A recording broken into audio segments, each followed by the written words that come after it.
Okay, we're back. We're looking at Badia and the Amnesty report. About 9,000 people lost their lives allegedly in the forced. Sorry, gosh. Boko Haram on the brain. They lost their homes in the forced eviction. But even then, that's an allegation that's not being completely substantiated. But they said there is about 9,000 homes that were lost in the forced eviction and demolition of Badia East by the Lagos state government at the beginning of this year, which was around February. A report by Amnesty International and Social Economic Rights Action Center, SERAC as they're called, revealed this information, saying satellite evidence obtained from the groups before and after the demolition show a densely populated area containing concrete houses and other structures was razed down to the ground. The satellite evidence made opposed the claim by the state government that the area was a rubbish dump. A rubbish dump is not the same thing as a densely populated area. But to discuss this issue with us today, we've got the Attorney General and Commissioner for Justice in Lagos State, Mr. Ipaye. Great to have you here. Good morning. Thank you. Good morning.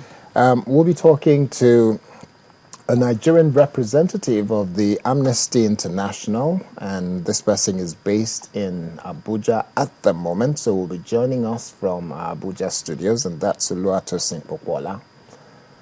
Good morning, Tosin. I think we will.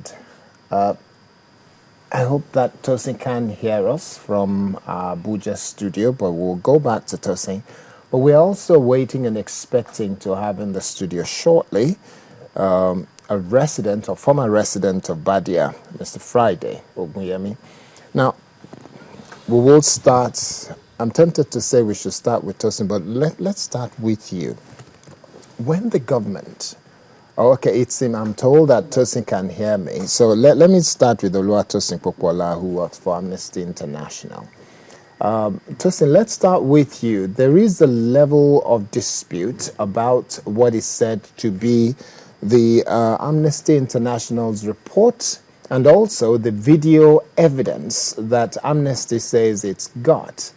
Can you tell us more about what the video evidence before and after shows Amnesty International that fueled this report that you've written?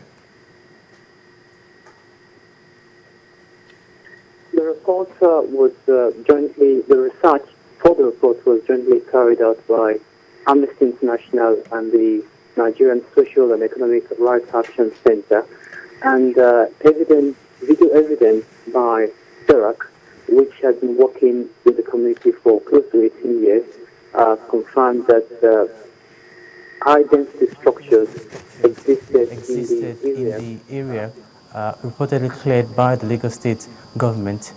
Following the eviction of the 23rd of February 2013, Amnesty International commissioned satellite imagery and analysis from Digital Globe Analysis Center of before the eviction and after the eviction, and this confirmed that approximately 36,000 square meters of high-density structures were razed to the ground on the 23rd of February 2013.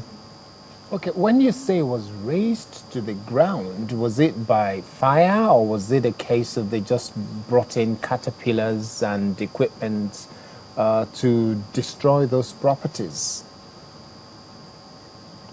Sorry, I didn't hear that. I said when you used the word razed to the ground, was it by virtue of fire that was set on them, or was it just a case of they brought heavy bulldozers and other equipment to destroy those properties?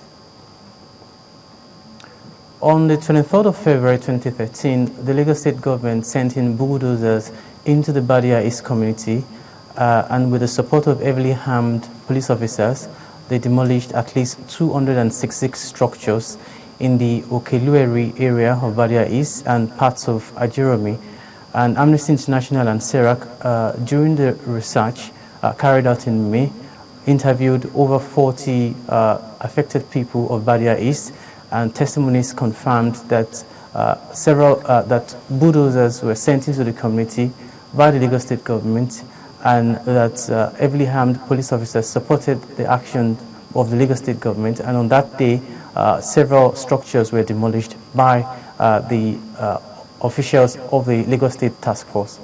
Okay, when also let me ask this very quickly. The people you interviewed, you mentioned you interviewed about 40 of the residents, right? Of the affected people who were forcibly evicted on 23rd of February. Now, those people that were interviewed, did any of them say that they got any kind of notice from government? All the people interviewed said they did not get any notice whatsoever. Not one single person confirmed that they received any notice. They all confirmed the fact that they were not aware that the demolition was going to take place on that day, and that they were all caught unawares. Okay, as part of the investigation of Amnesty International, we know that in Lagos State, if the government has planned to demolish any property, they'll put a cross with a red something, paint or whatever, on those properties. Did Amnesty International find out if there are buildings that they could still see the red sign that it's being marked for demolition?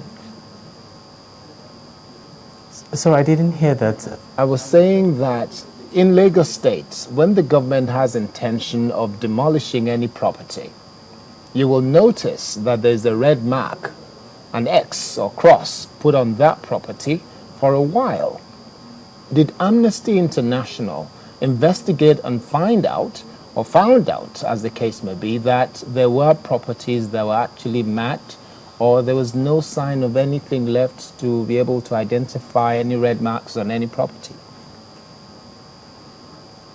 During our research, and when we spoke to several affected people, we did ask them if the government had come to mark their properties for demolition, but we were told that no, that the government didn't come to mark any of their properties. And